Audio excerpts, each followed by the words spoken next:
Hey everybody, this is Tengoose. So the day has finally come for the 40-gallon setup. I know I've been hinting at this for a while.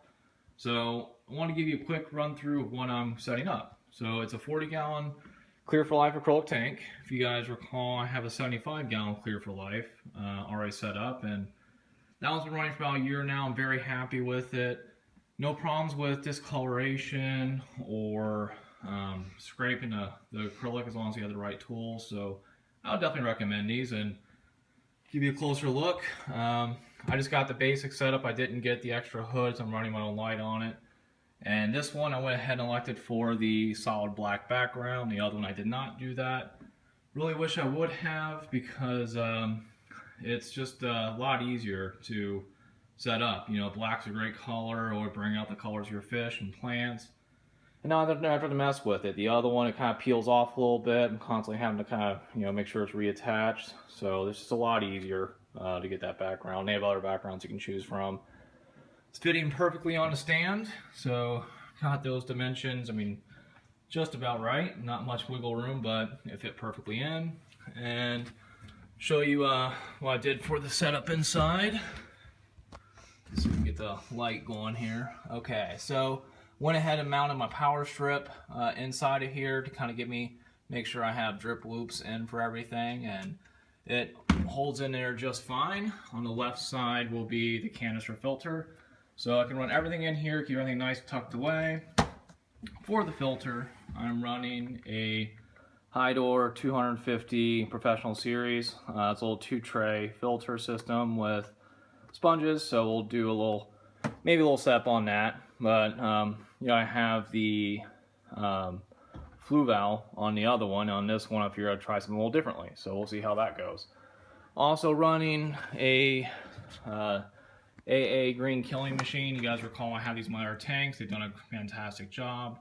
Maybe not needed on this one because I don't get a whole lot of natural light up here on the loft, but instead of doing another pump for circulation, I figure I get a decent amount of current from these in the other tanks. I'm kind of going to try to run this with just the AA green killing machine as an extra circulation pump as well, and also a way to keep some algae in check.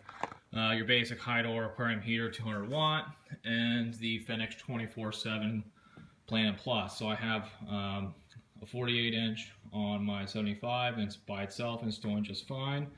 So we're going for a 36-inch here, and I really think that will be plenty given the depth, but we'll see. So coming up will be some of the hardscape and some of the tips and tricks we're doing to kind of prepare the hardscape for this setup. And I'm going to have my girlfriend walk you through that, because this is actually going to be her tank. She's been really wanting to set one up for a while. She has a very awesome idea in mind, and so I'm really looking forward to showing it off to you guys. So back in a bit.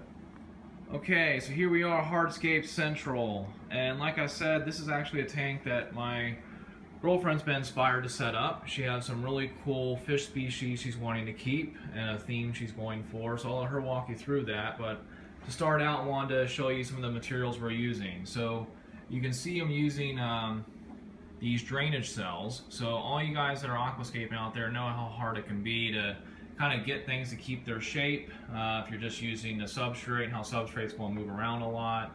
So we're using these inert drainage cells and gluing some of the materials to them to kind of hold things together to keep the hardscape consistent in the tank. And this way we won't be really battling the substrate moving around. We'll be able to use this to hold back the substrate and kind of create some different tier effects. But let's talk a little bit about the fish species that we going in here and why we're setting up this way.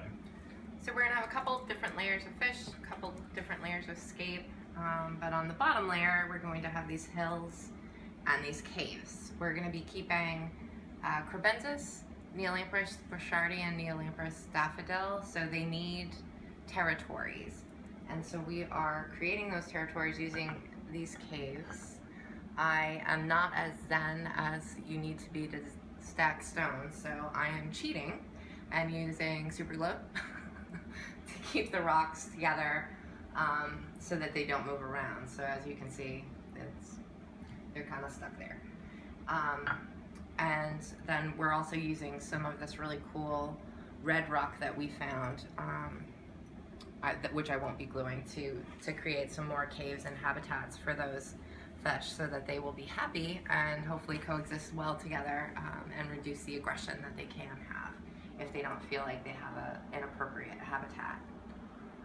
Okay, let's make one on top of this slate. I think you have a pretty cool little aquascape surprise coming up here in a moment, right? So I'm going to be creating bonsai trees. The very top of the tank is going to have water lettuce with roots that dangle down. So I'm creating trees that have roots that dangle down that are going to go over these caves and provide greenery. In the middle of the tank, I'm going to be getting some Congo tetras, hopefully. So they will have enough vegetation to make them happy.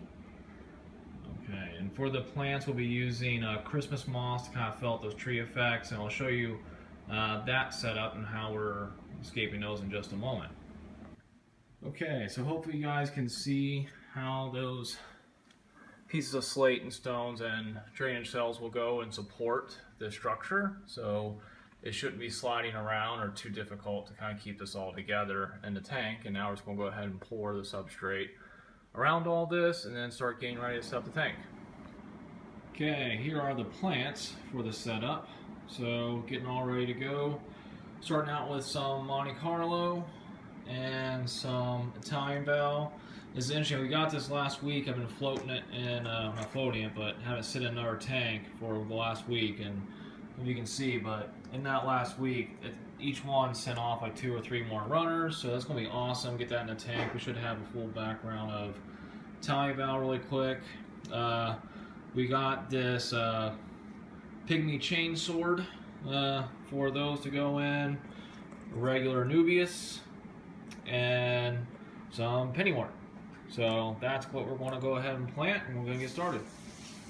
Okay, so I apologize, I'm skipping way ahead here. I didn't get a chance to do the time-lapse aquascape videos that I had hoped. I had a few last-minute changes we were working out on the fly and just kind of made it a little difficult to do a time-lapse because some of the changes. So as you recall, we were doing these little cave structures in the back, which those turned out great. So that drainage cell with the gluing those to the rocks to hold that up and setting these caves up, they came out tremendous. Everything's holding together really well, very solid. So I think that'll do a great job in holding back some of the substrate, especially with the drainage cells holding it back, to help us maybe keep that little bit of a hill effect and that tiering effect, because that was one of the primary things we were going for here. Is we were looking to keep some fish such as Kribensis and Neolamprologus Brachardi, both kind of shell-dwelling fish that like having plenty of nooks and crannies they can hide out in. So you can see we have multiple tiers. We have caves they can go into, plenty of nooks to break out the line of sight to really hope to keep aggression down.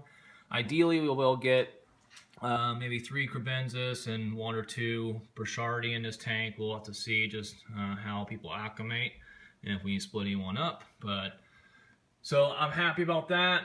If you recall in the videos, we were hoping to actually put a little bit of a Christmas moss tree on top of each one of these ledges with the roots spilling off over the side.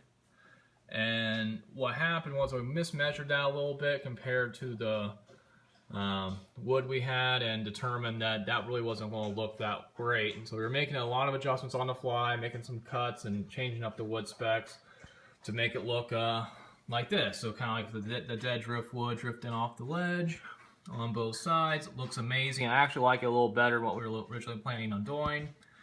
And then we had one big tree in the middle. Now on the big tree, I did make one mistake. I had some beautiful Christmas moss that was in another tank. And in that tank, I have some assassin snails. I did not want a chance bringing any over to here. So I decided to give the Christmas moss a little bit of a bleach dip. So I did a 5% solution, and I dipped it for about 30 seconds, and that was just too long. So you can see it all bleached out pretty good. But it seems to be bouncing back okay. I just think this is going to take a lot longer to grow in because of that. So you guys out there with Christmas moss, definitely do not bleach it as long as I did, because it definitely will not last very long in a bleach solution, evidently. I thought 30 seconds wasn't very long. Turns out way too long. Really happy with some of the stones we got. Found these really cool looking stones that we put together to form some structures here and kind of hold up the roots at the local fish store. I'm not quite sure what kind of stone it is, but really happy with that. Got the pygmy chain swords, the pennywort, Monte Carlo, you can kind of see.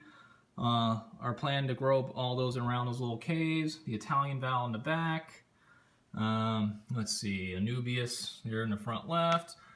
Also running some water lettuce on the top. I'm hoping to grow all that in to give it a little bit more of a kind of a effect on the surface, because maybe we'll put an African butterfly fish in here and hopefully get enough water lettuce in there to make a fish like that comfortable. And then also doing a CO2 setup. So I'm dosing with Flourish and Flourish Excel and have a pressurized CO2 setup. So those of you guys that follow my channel know that I have a 75-gallon tank with a DIY CO2 setup. Here I decided to go with the pressurized test. Nothing too special. I actually just bought the, and you probably won't be able to see it, but the Fluval 88 gram setup. I bought that using the canister it came with for now, but I also bought for $10 the 20-ounce CO2 paintball adapter, because I actually have a 20-ounce CO2 tank for my paintball marker, so I'm deciding I want to take that and just set that up with this and see how that runs. So hopefully give you guys some future compare and contrast videos between that pressurized setup versus my DIY setup, let you know what my thoughts on each. So I'm looking forward to making some videos like that. But yeah, here it is. I'm really excited. I think my girlfriend did an amazing job with Escape. She actually put all this together. I think it looks better than my 75 gallon, so she's definitely very talented. Super excited to have this tank set up. She's very excited. Letting it cycle now, and we'll be hopefully starting to stock a few things in a few weeks. Like, subscribe, give us some feedback. We'd love to hear your comments. So that's all for now. Have a great week, everybody.